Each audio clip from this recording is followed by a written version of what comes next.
permitted to address a meeting of a public body under rules established and recorded by the public body, period.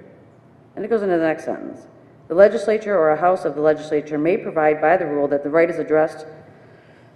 to address may be limited to prescribed times at hearings and committee meetings only. That portion is for the legislature, but it does not rule out the fact that council can, in fact, impose time limits, and it's widely accepted. But to back that up a little bit further, I went into this is Attorney General Frank J. Kelly's opinion, and really the only one that I was able to locate, opinion number 5183 of March 8, 1977. Item G, rights of the public, section 2, rights of the public to address the meeting. Section 3.5 provides that a person shall be permitted to address a meeting of a public body. The section further provides that public bodies may establish rules which regulate the conditions under which the public may address the meeting.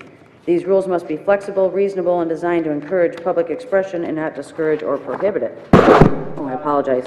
The rules regulating the right of public address may include such controls as the length of time any one person may be permitted to address the body, the portion of the agenda set aside for public address, and a requirement that persons wishing to address the public body identify themselves and make it known ahead of time that they wish to address the body in order to facilitate the planning of time allotments to various portions of the agenda.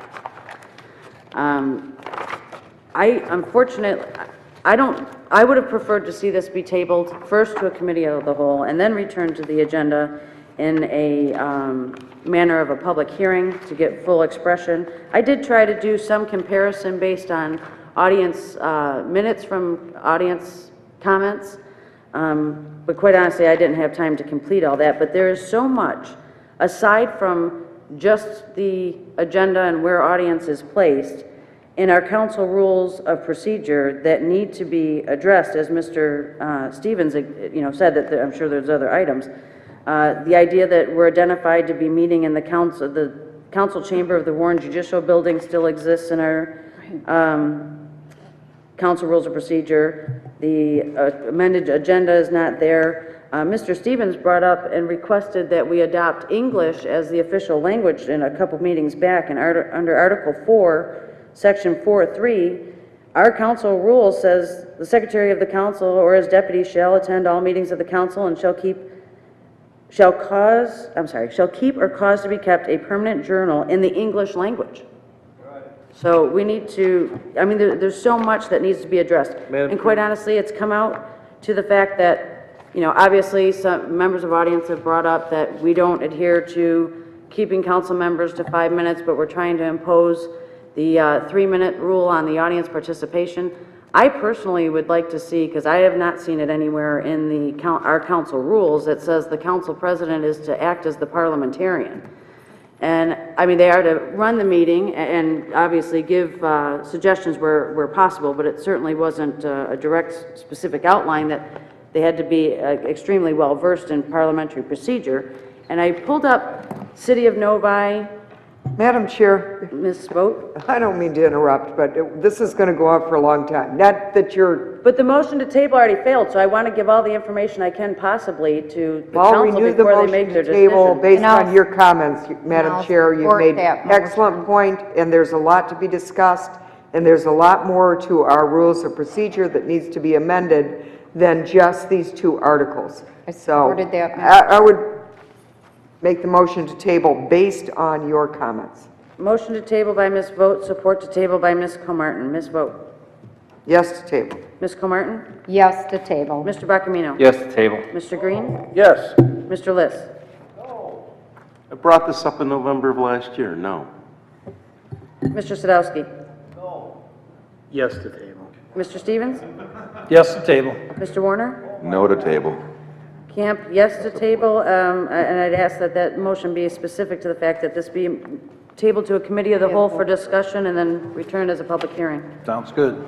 The tabling motion passed 7-2. Need a motion to adjourn. No. No, Oh, I'm sorry. one more item. I'm sorry. One more. Another item. Sorry, Item Ms. Comartin. 15C. Council Vice President Donna Kazar-Comartin, in Ray, election charter amendments, redistricting commission directive, and updates on November 2010 election. Thank you, Martin. Thank you very much, Madam Chair. Through the chair to the city attorney, I have a question. Has the formal request to the Secretary of State, has that been submitted advising them of the changes in our charter so they can update their records? Ms. Michaels, do you have any information or response? Madam Chair, my understanding is, yes, the city clerk took all steps that are necessary with the state. However, I could confirm that with the city clerk to council. Okay, because I'd like to confirm that, but I believe there is everything has been done. nothing up at Lansing yet that reflects that in any way, shape, or form. And whose responsibility is it to forward that, the charter provisions of the city of Warren, whose responsibility is it to submit those to the Secretary of State? Is it council's? Is it the clerk's? Is it the city attorney's responsibility? Or was it the administration's? Madam Chair, through the chair to the city attorney. Ms. Michaels? Madam Chair, again, I'd like to review that and address it to council in writing. It's the clerk's. It's the clerk's responsibility to send it forward. Well, then, what I would like to do is, I would like to make a motion that we immediately forward the charter changes to the Secretary of State and all proper authorities to get that initiated. Because right now, we have nothing that exists up there. Detroit's is theirs, ours isn't there. And we also have a couple other issues that aren't addressed. We have term limits that were taken out, and that has not been addressed, and compensation. So what are we going to do? Are we going to wait till the election happens and then wonder what's going to happen, and then it's going to be a mess?